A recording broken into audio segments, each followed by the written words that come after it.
Welcome again. I'm very pleased to welcome all of you on behalf of the Transforming Tourism Initiative to our online seminar on airports and evictions today. The Transforming Tourism Initiative is a global network of civil society organizations, academia, that is looking critically at tourism and how it contributes or harms the achievement of the 2030 Agenda for Sustainable Development. In COVID-19, when the pandemic started, we started an online seminar series with different topics looking at how tourism could be better prepared for a restart, how tourism can change from a consumptive, destructive tourism model to a resilient, sustainable mode of economic development. We had different seminars. You can find all of them documented in the internet. And in this context, we are having today and yesterday 2 seminars on aviation. Yesterday, we were looking at climate change and aviation, and today we will look at the local effects of aviation infrastructure, namely of airports. As I said, this is the second part of an online seminar series. Yesterday, we were talking about aviation and climate change, and I had the pleasure to moderate this session and to speak to Maarten van der Graaf from Transport and Environment, who was mainly looking at the climate effects of aviation and also at the responses on the legal ground and in governance to reduce these emissions effectively. This is one of the slides that she shared. So you see, this is looking at the European Union, that the aviation or the contribution of aviation to emissions, CO2 emissions in Europe is increasing dramatically. At the same time, this was one slide that I shared yesterday. We see when we are looking in the future that the Airbus market forecast estimates a severe increase in air passengers with 3.6% every year. And this corresponds with an increase also in the number of aircrafts in the future. And this collaborates with the number of and the size of airports that we are seeing worldwide. Also with us yesterday was Daniela Subtil from Stay Grounded Network. She was looking at different dimensions of injustices around aviation. With this slide, she explained that only 1% of world population is flying at all. In a year, 80% of the population have never entered an airplane. But if we are looking who is contributing most to aviation and the climate change effects of aviation, then it's a small size of the world population, the wealthiest population in the world who is flying and using planes and thus contributing to the climate change effects from aviation.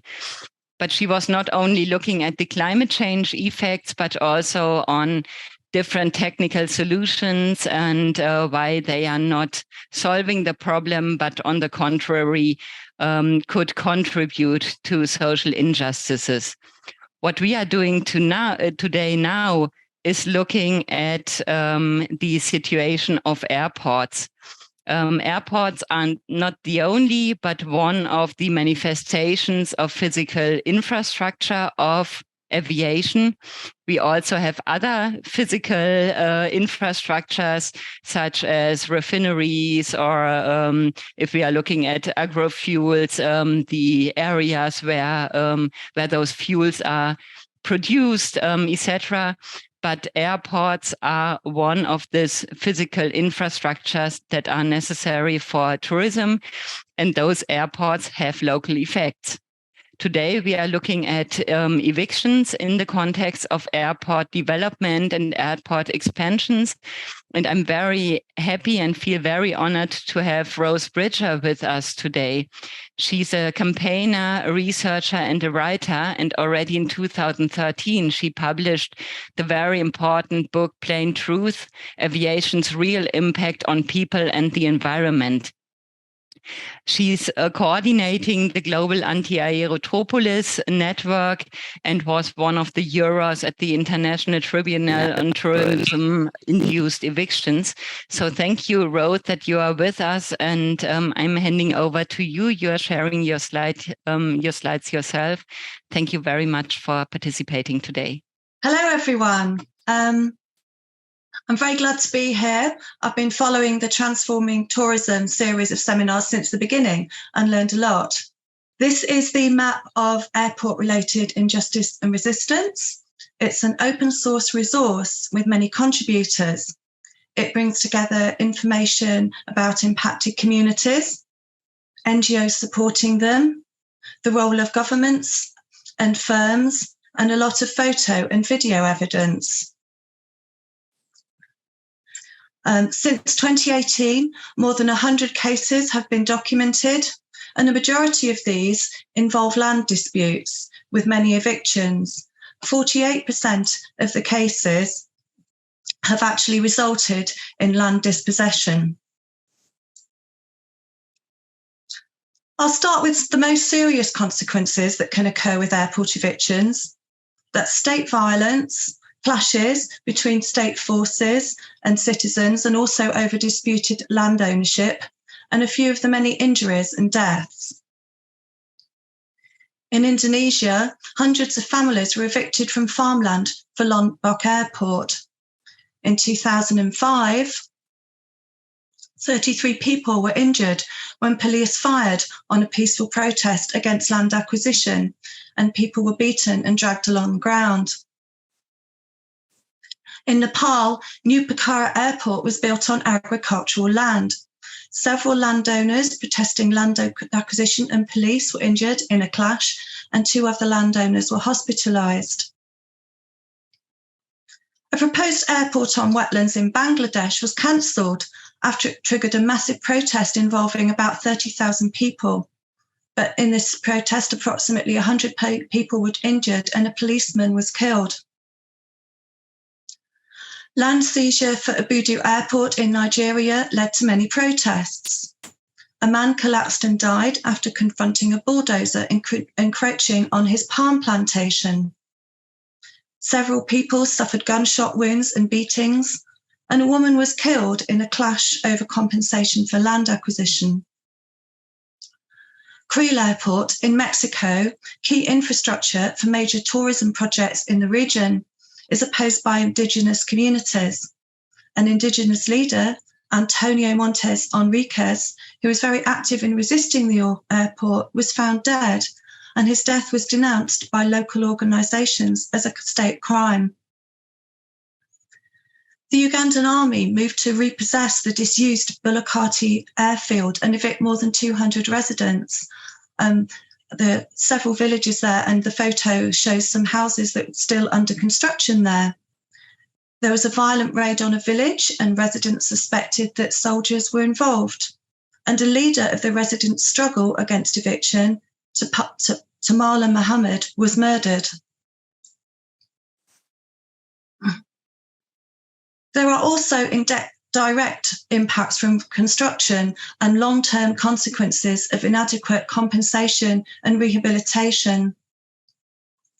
Residents were pressured to relocate for expansion of Guyana's main airport, Chedi Jagan. Homes and farmland were bulldozed, and sand mining for the approximately 670,000 truckloads of sand used in construction encroached onto farmland. This also left dangerous pits and raised health concerns over high dust levels. Como Airfield was built for the Papua New Guinea LNG project. During construction, 2 villages were buried by a landslide near a quarry excavated for aggregate. Up to 60 people were buried alive, and this was a disaster that was not thoroughly investigated. And research indicated that ongoing disputes over the land occupied by the airfield had led to dozens of deaths. Expansion of Tanzania's main airport involved use of tear gas to evict about 1,300 families. The resettlement area lacked clean water, causing waterborne diseases such as typhoid and cholera, and people suffered food insecurity and lost livelihoods. In February 2020, over 1,000 people were displaced for Ebonyi Airport in Nigeria. Bulldozers destroyed their homes, farmland and crops, leaving many without food or shelter. Many are still homeless, and the photo shows a metal shack currently housing more than 20 of the people displaced by the project. In Swaziland, construction of King Mswati III Airport, beginning in 2003, damaged people's houses. 18 years later, in 2021, residents, mainly women, protested for nearly a week, still demanding compensation. And more recently, construction of the airport road destroyed a dam, leaving people struggling to access water for their farming. Women can be disproportionately impacted by airport evictions and take on a prominent role in resistance. In Timor-Leste, Swai Supply Base, the first phase of a petroleum infrastructure corridor includes an airport. Women whose land was expropriated were more at risk of food insecurity, as they were more likely to rely on agriculture for their living. And having less mobility than men, they were more vulnerable to being relocated far away from their livelihoods, families, and communities. The societal instability and violence that can be induced by airport projects puts women at risk of sexual assault. Many locals impacted by Nadzab Airport in Papua New Guinea still lack clean water, electricity, and adequate health facilities. And the large influx of people to the area has triggered an increase in violence, which has included rape. Several people were killed or injured by police during an operation to repress communities resisting expropriation of farmland for New Mexico City Airport, which is now an abandoned megaproject. 200 people were imprisoned, including 27 women who were raped during detention.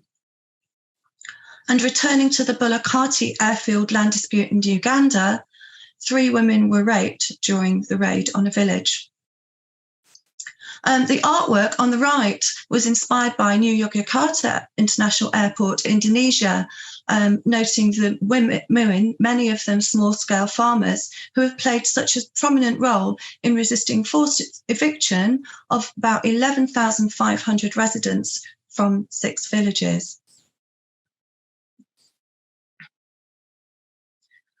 Aviation and tourism trends can be elucidated by looking at the different types of airport projects, such as new airports specifically for inbound tourism. Chinchero Airport in Peru, near Machu Picchu, is under construction to increase tourism, but the project stoked divisions between affected indigenous communities, with compensation only awarded to a minority. A new Southern Zone airport in Costa Rica, promoted by the government to promote tourism arrivals, was rejected by locals and peasant farmers for eviction, and the project was stalled. In Cambodia, provincial authorities promoted an airport in Mondulkiri to boost agro-tourism and eco-tourism, but local families complained of excavation works encroaching on land use for cashew nuts, other crops, and herding cattle. A massive influx of visitors for major cultural and sporting events provides a rationale for airport expansion. For example, Douala Airport was expanded for Cameroon's hosting of the AFCON Football Championship. Without warning, a clearance operation evicted over 200 families. Police charged on and tear-gassed people protesting bulldozing of their homes, and there was no resettlement plan, leaving some people without shelter. There are many airport city or aerotropolis projects, airports with adjoining commercial and industrial development, which often includes tourism facilities such as resorts and hotels. In one example, in Nigeria, farmland was cleared for Anambra Airport City. Neighbouring communities complained of extension of the boundary and land grabbing. In the Philippines, land reclamation is underway for Bulacan Aerotropolis in Manila Bay. 700 fishing families have been displaced, and cementing over such a large area of ocean threatens the livelihoods of many thousands of fisherfolk.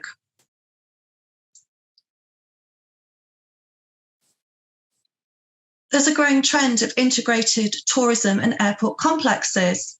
These are self-contained resorts, built from scratch, typically exclusive, luxurious facilities for the wealthiest travellers. Airport construction often occurs in the early stages of development.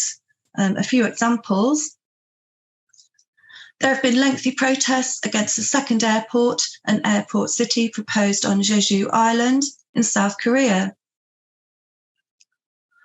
In Indonesia, farmland was destroyed and several villages demolished for Kediri Airport, and many complained of low compensation. Tourism facilities, such as hotels and artificial lakes, are being developed next to the airport. On the island of Barbuda, construction of a new airport began while residents were evacuated after Hurricane Irma, along with moves to undermine a communal land tenure system that facilitated commercial development. Associated tourism projects include ultra-luxury accommodation and a golf course.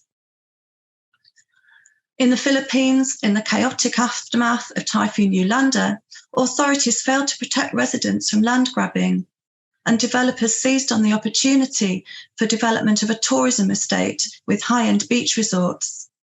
The first phase included an airport, but protests and a petition by a federation of farmers and fisherfolk resulted in a cease and desist order, which protected 1/3 of the island. And finally, just taking a look at the post-COVID situation, airport projects continue in spite of the dramatic reduction in air traffic. Construction, land eviction, and evictions continue. For example, in Zambia, on 20th of August this year, more than 300 houses on Kasumpe airstrip land were demolished, with no alternative land being provided for the affected people. The 100 documented cases on the map only scratch the surface. We've identified over 300 projects where there's evidence of conflict, most of which is land related. So we invite your involvement to help develop a more comprehensive resource to help defend human rights. And I look forward to our discussions and hearing the other speakers. Thank you very much, Rose, for this overview and this diversity of cases over the years on all continents. Thank you very much. The map is called a map of airports and social injustices and resistance. Which forms of resistance have you seen over the years, and could you share some positive examples where some development was able to be stopped or to be paused, and under which conditions? Most visibly, you have the large protests, which I think in Barcelona with the airport there, I think involved tens of thousands of people. And I think also what's quite striking is the quite large number sometimes of social movements, NGOs, community organisations, local government, sometimes some local politicians from opposing sides, and all kinds of social movements often do club together to support people at risk of eviction. But one thing I would say is that I think success is rare, because I think what tends to happen is, sometimes projects get scaled down, but once they've been approved, they don't tend to go away. It's more a question of negotiation. Yeah, thank you very much. I think this is also something that we will hear from Navaya very soon, that even there is a kind of silence for some years around a development, that at a later stage new developments are occurring, that there are phases of challenges and phases of conflicts around airport development and expansions.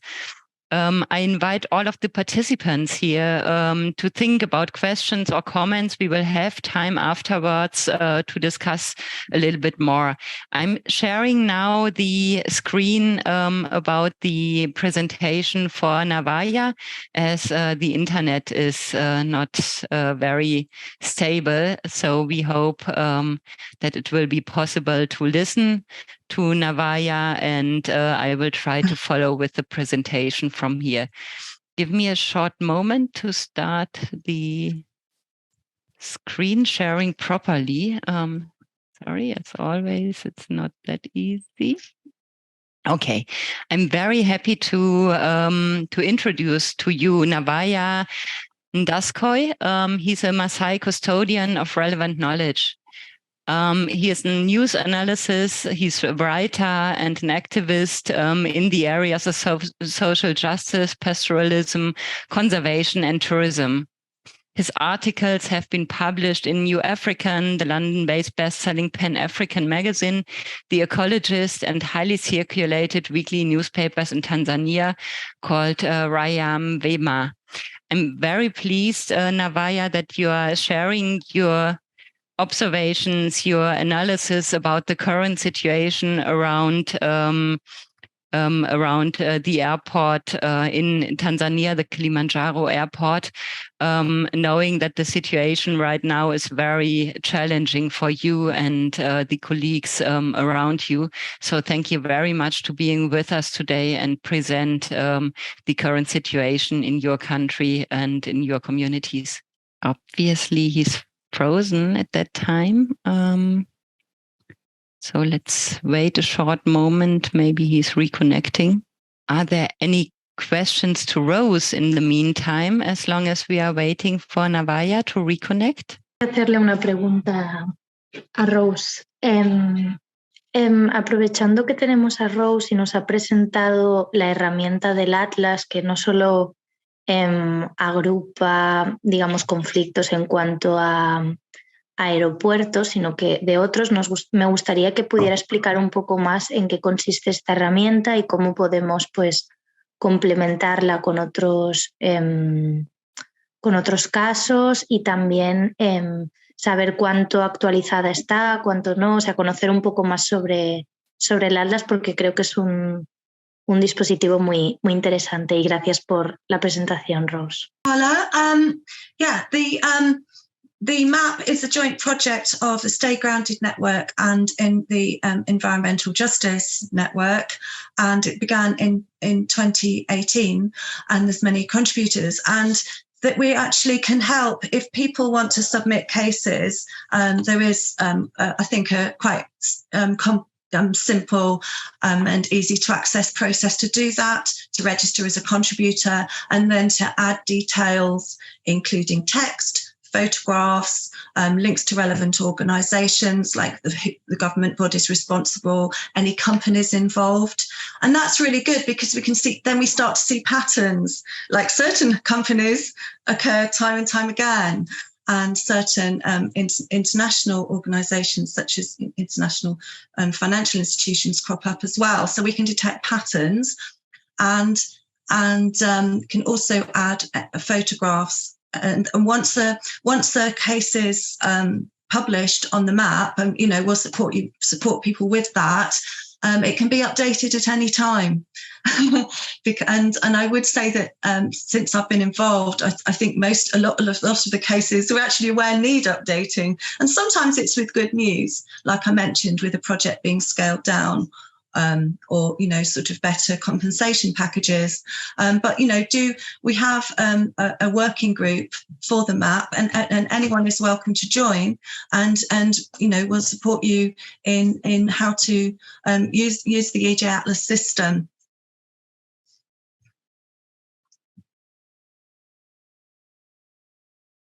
Was there anything I missed in the question?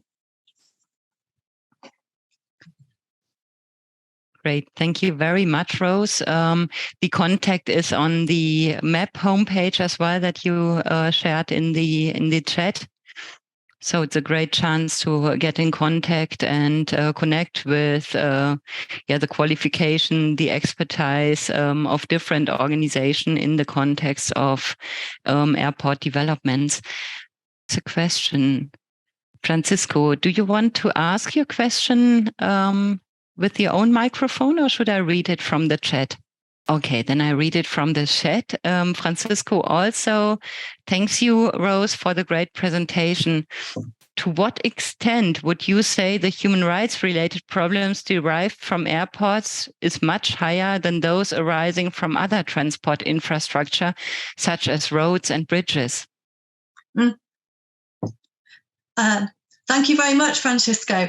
I must say, I'm not very knowledgeable about the human rights related problems arising from these other transportation issues. And I would, really like to link up with people who do have knowledge of this.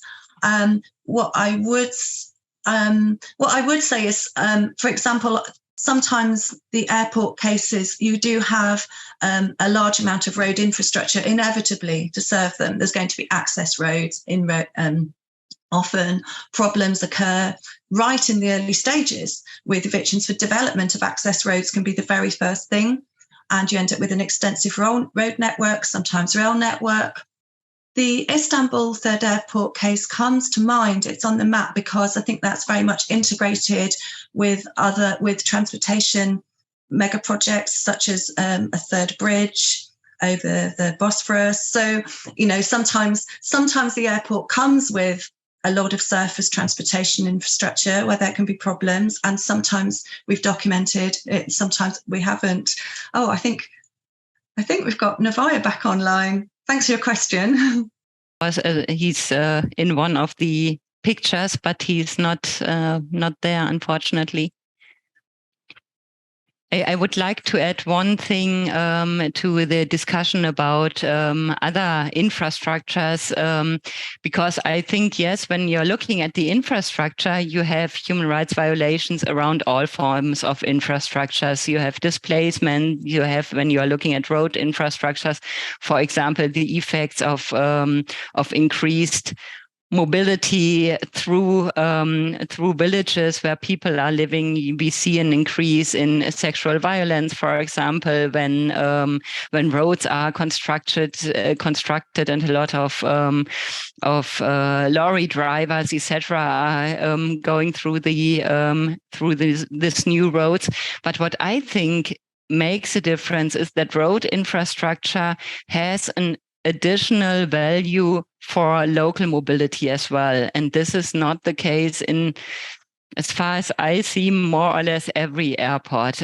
Maybe in some island states it's different, but in general, airports are a mode of transportation that is only accessible for a few people, and not a mode of transport to sell your local fruits on the next market, etc., etc. So I think when we are looking about different human rights different human rights dimensions, we see a right to mobility, to have access to markets, to have access to exchange with neighbors, etc. And in this regard, airports are not playing any role, but they are very cost intensive intensive to the local economies as well. Sometimes with a good balance with tourism that is growing and bringing economic benefit to areas, but sometimes the influx of tourism revenues is not as high as the costs for developing the tourism-related infrastructure.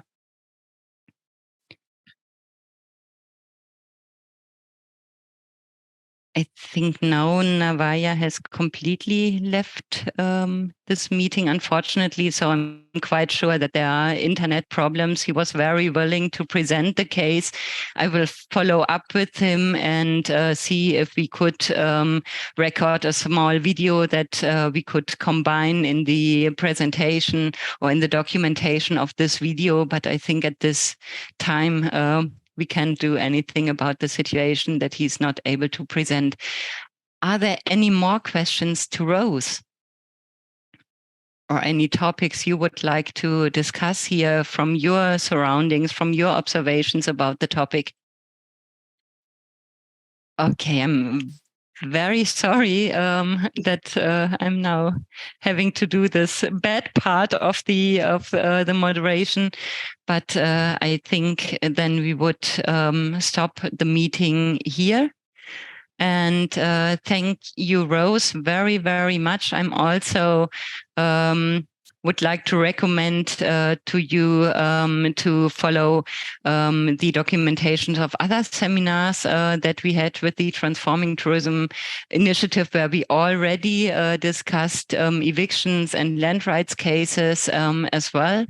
And I'm also inviting you to sign the Transforming Tourism Declaration, to share the documentation in social media, and most importantly, follow the map that Rose was introducing and getting into contact, because I think international solidarity and connection between all those initiatives who are fighting for justice in the context of airport developments is so important, and also to learn from dynamics that might help in the situation or cases that where some form of success was achieved, but at the same time to have solidarity between the people who are facing current evictions in the context of airport developments. Thank you very much. And I wish those of you who are celebrating Christmas a very nice Christmas, and all the others enjoy the time of the year you are in, and have a nice day. Thank you very much and goodbye.